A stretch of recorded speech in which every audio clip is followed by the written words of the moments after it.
E aí, pessoal? Tudo beleza? Mais uma videoaula da disciplina Oficina de Desenvolvimento de Software 2. Vamos lá? É isso aí, pessoal. Nós estamos caminhando para o final da nossa disciplina, né? E o tema da aula será o processo de desenvolvimento de sistemas acessíveis ao contexto. Interessante, pessoal. A área, né, da computação a computação acessível ao contexto, especialmente computação acessível ao contexto, é uma área que está realmente em voga.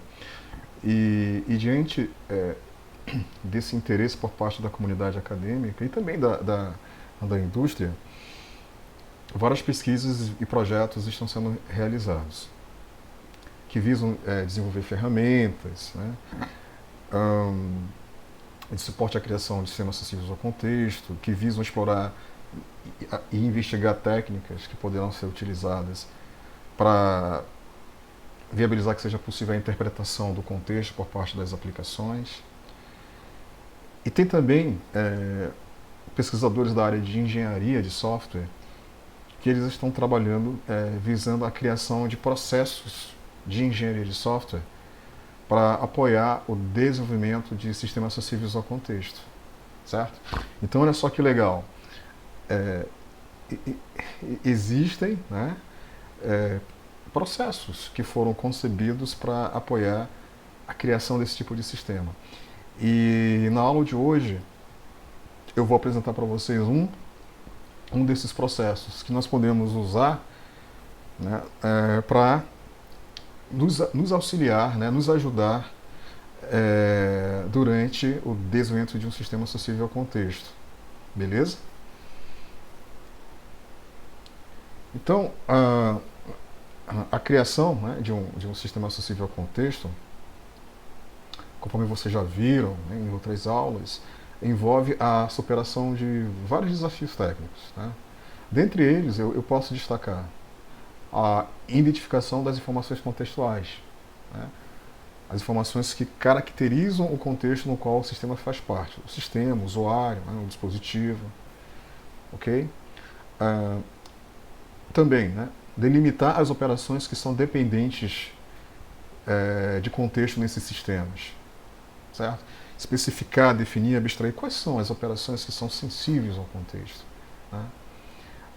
E desenvolver os componentes de software do sistema, ou seja, a programação, né, essa parte de implementação, né? Então, esses são alguns desafios, okay, que envolve a criação de um sistema acessível ao contexto. E aí, diante desses desafios, como eu falei no início da aula, os pesquisadores da área de engenharia de software estão trabalhando com o objetivo de criar design processos para apoiar o desenvolvimento de sistemas acessíveis ao contexto. E um desses processos, uma dessas abordagens, uma dessas propostas de uso de engenharia de software para apoiar o processo de desenvolvimento de sistemas acessíveis ao contexto é o CSS Design Process, que foi proposto pela Vieira em meados de 2009, durante o doutorado dela, né, se eu não estiver enganado. E é uma proposta, né, de um processo de desenvolvimento de software especialmente criado para sistemas acessíveis ao contexto, ok?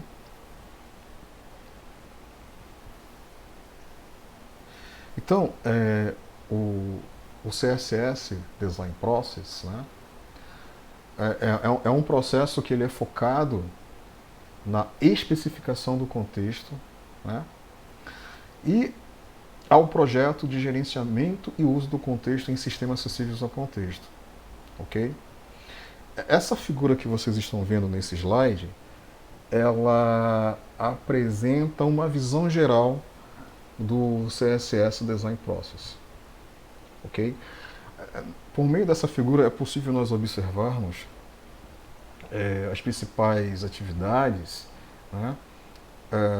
Atividades, atores, etapas, fluxo de execução das atividades que fazem parte do CSS Design Process. Tudo bem? Né? Então observe bem essa figura, né, para identificar os atores. Os atores, eu me refiro aos profissionais que estão envolvidos no processo, né, que fazem parte do processo de desenvolvimento de um sistema acessível ao contexto. Então, tem alguns atores aqui interessantes, vale a pena, né, destacar. O analista do sistema, o projetista do contexto, né, o projetista do sistema, né, o tester.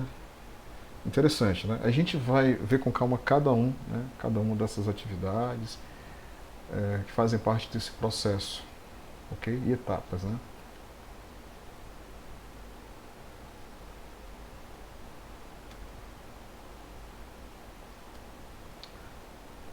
Então, o CSS Design Process, ele define um fluxo para orientar a execução de atividades, ok? As atividades do processo produzem artefatos que são usados na documentação do sistema. Quando eu falo artefatos, eu me refiro a diagramas, né? Diagramas. Especialmente diagramas que fazem parte da linguagem UML, certo? Então, conforme as atividades vão sendo executadas, artefatos vão sendo produzidos que servem para documentar o sistema e a gente faz uso, né, de artefatos que podem ser criados utilizando a linguagem UML, ok? Imagino que vocês já possuem familiaridade, né, com a linguagem UML, né? Tudo bem?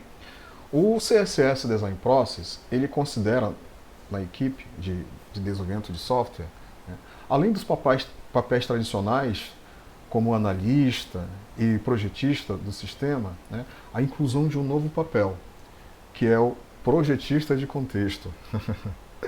Legal, né? Projetista de contexto.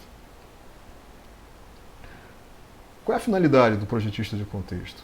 Pessoal, o projetista de contexto deve ser desempenhado, né, por uma pessoa da equipe, né, que é especializado em contexto.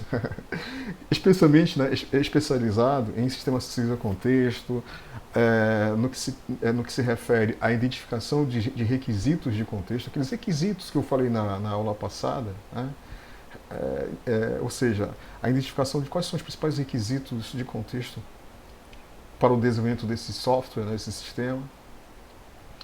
E como eu já falei, no projeto de soluções acessíveis ao contexto. Então, normalmente é aquele profissional que já tem um background em desenvolvimento de sistemas acessíveis ao contexto, que está bastante inteirado a respeito dos conceitos que fazem parte desse mundo, né? Então, ele é o projetista de contexto da equipe de desenvolvimento. Como eu já falei, dentre as habilidades indicadas para o projetista de contexto, ele tem que ter um conhecimento multidisciplinar. Normalmente, o projetista de contexto, ele vai precisar ter conhecimento relacionado a tecnologias de aquisição automática de informações, por exemplo, sensores, né? Ele tem que ter aí um background de sensores eletrônicos, digitais, né? Sensores baseados em software. É importante que ele tenha também habilidades com inteligência artificial, né? Especialmente no emprego de técnicas de machine learning, né? E agora de deep learning. Técnicas de raciocínio para viabilizar que seja possível implementar os componentes do sistema que são responsáveis pela interpretação do contexto, pelo raciocínio sobre o contexto, né? E também é importante que ele tenha um conhecimento razoável em desenvolvimento de software, né? Programação, e usabilidade de software, ou seja, tem que ser o cara, ele é o cara, é um cara bastante experiente, né? A gente observa através dos requisitos que esse profissional deve ter, né? Requisitos multidisciplinar. Ok?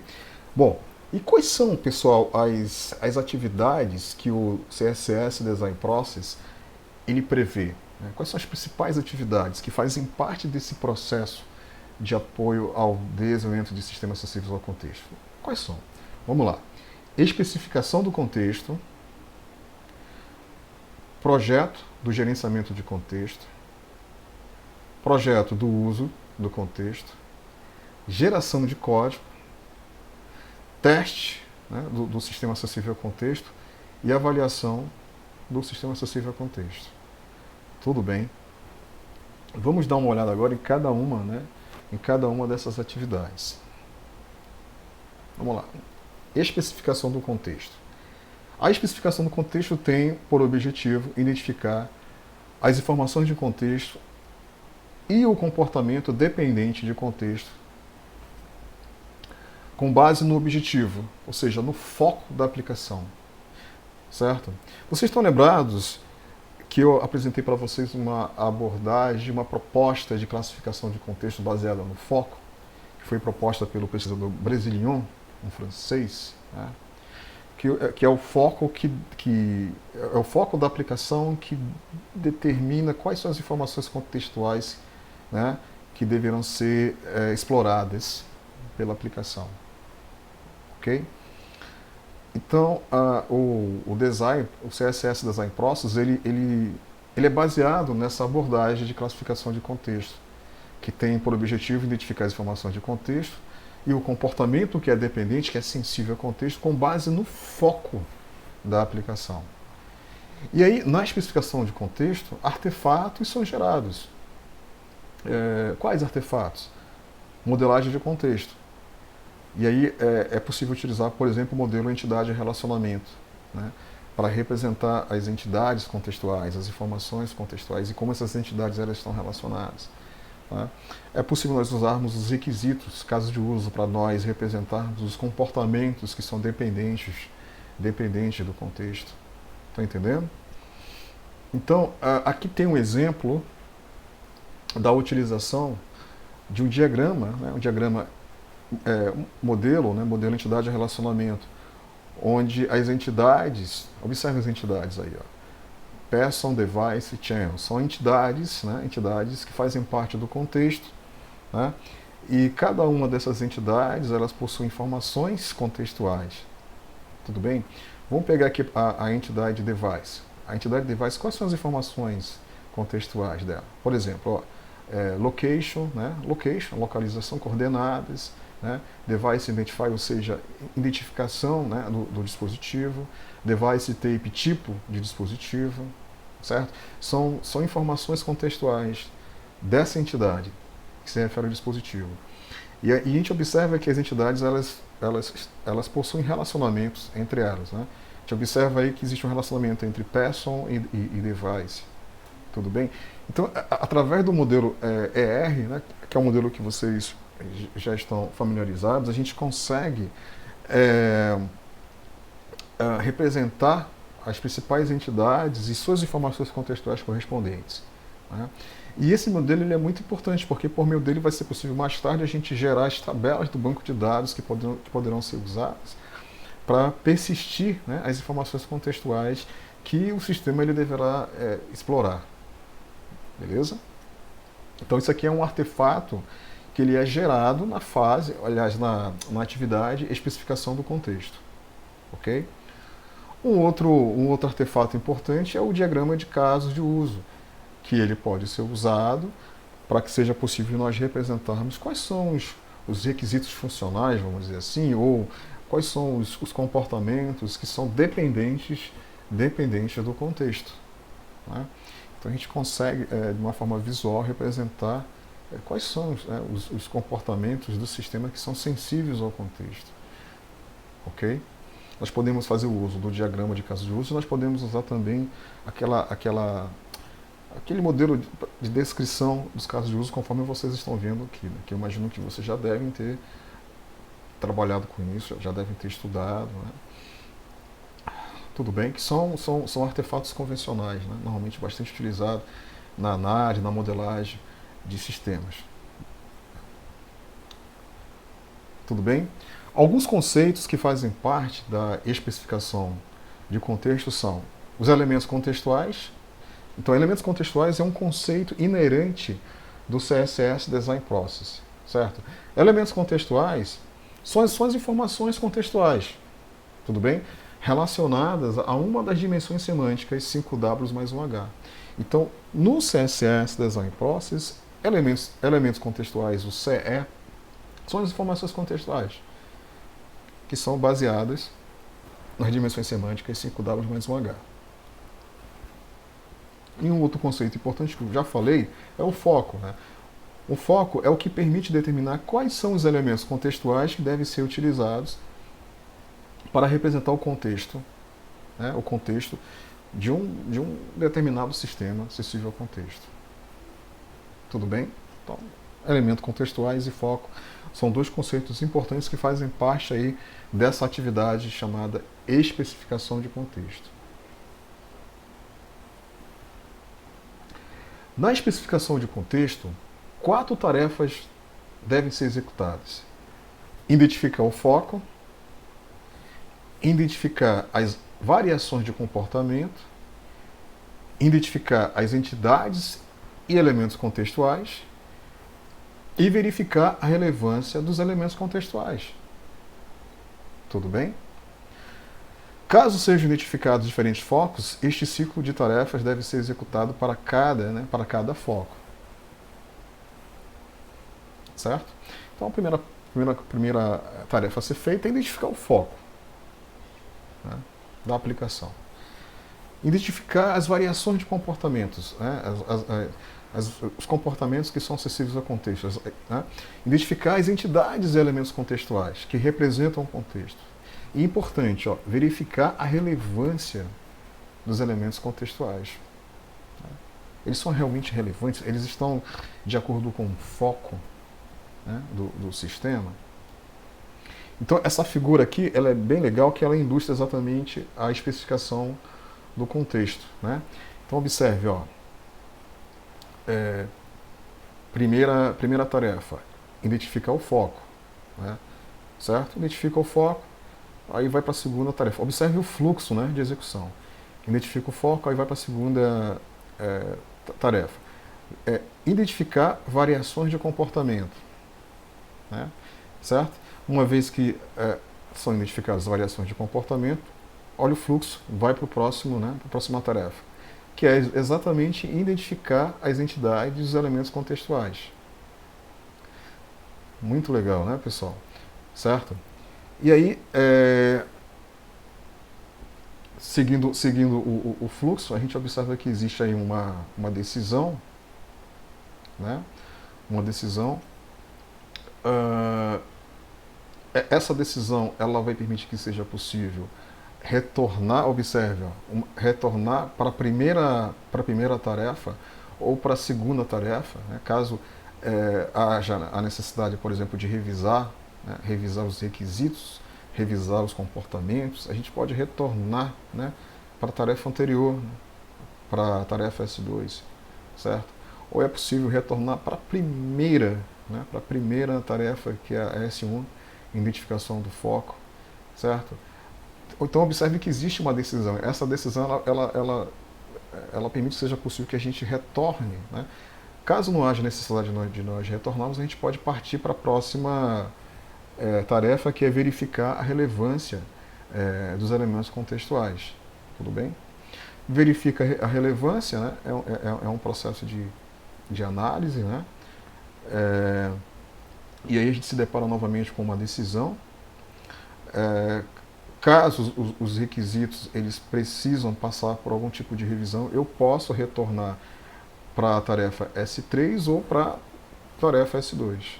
Muito legal, né? Caso não seja necessária, caso os elementos contextuais eles sejam relevantes, né, estejam de acordo com o foco que foi definido na tarefa S1, a especificação de contexto está concluída. Beleza? Então, olha só que legal. Vocês poderiam usar o CSS Design Process para modelar, vamos dizer assim, modelar e apoiar, né, o desenvolvimento do sistema acessível ao contexto de vocês que vocês estão trabalhando, né, ou que deverão trabalhar no futuro. Tudo bem? Então, após a especificação dos requisitos de contexto, né, e da elaboração do modelo de contexto e diagramas de casos de uso, o projetista deve definir como será o gerenciamento de contexto. O gerenciamento de contexto é extremamente importante, ele é o coração, né, de um sistema acessível a contexto. Ou seja, como será a aquisição, o processamento e a disseminação das informações contextuais definidas na fase de especificação do contexto. Beleza? E você já sabe, né, o que envolve a aquisição das informações contextuais, o que envolve o processamento e a disseminação. Né? Tudo bem? Então, a atividade, né, a atividade de projeto do gerenciamento de contexto prevê as seguintes tarefas. O projeto do módulo de aquisição, o projeto do módulo de processamento, o projeto do módulo de disseminação. E os artefatos que são gerados, diagrama de componente, diagrama de classe. Então eu peço a vocês muita atenção aqui nesse ponto, porque o sistema acessível a contexto que vocês deverão desenvolver deverá ter pelo menos esses 3 módulos. Isso aqui é a base. O módulo de aquisição, o módulo de processamento e o módulo de disseminação. Inclusive eu gostaria muito que quando vocês forem apresentar o sistema acessível a contexto que vocês desenvolveram, que vocês se preocupem em me mostrar o projeto do módulo de aquisição, o projeto do módulo de processamento e o projeto do módulo de disseminação. Beleza, pessoal? Essa figura ela apresenta uma visão geral dos elementos envolvidos no gerenciamento de contexto. Né? Aquisição, vocês devem lembrar, né? Se refere às tecnologias que são usadas para coletar as informações contextuais, na verdade, os elementos contextuais, né? Que esse é o termo que é usado pelo CSS Design Process, né? Por meio de sensores digitais, eletrônicos, sensores baseados em software. Né? Existem várias formas de coletar as informações contextuais. Processamento, que é extremamente importante, é onde nós implementamos a inteligência, o raciocínio, né? É onde as informações contextuais que foram, os elementos contextuais que foram adquiridos, eles são transformados, eles são processados, né? E inferidos informações de alto nível que serão usados na próxima etapa, que é a etapa de disseminação, que pode ser, por exemplo, uma recomendação, né? Que pode ser, por exemplo, habilitar, desabilitar um determinado componente, certo? Eu não sei se vocês estão lembrados, mas eu mostrei um vídeo de uma aplicação que eu estou desenvolvendo, que ela habilita ou desabilita o modo de chamada, né? O modo de chamada. Ou seja, ela habilita o smartphone no modo silencioso ou não, de acordo com o contexto. E o contexto ele é obtido, ele é percebido a partir da minha fala, né? A partir da minha interação com um determinado sistema, né? Pode ser, por exemplo, uma videoaula, pode ser um meeting, beleza? E aqui a gente observa um diagrama que ele é muito conhecido, né? O diagrama de classes, que é um artefato, né? Que é um artefato que pode ser usado para documentar, né, os projetos, né? Os projetos de aquisição, o projeto de processamento, o projeto de disseminação, né? Então eu posso elaborar um diagrama de classes formado por componentes, onde componentes que são compostos por classes, onde cada componente se refere, né, a um módulo do projeto de gerenciamento de contexto. Tudo bem? Beleza?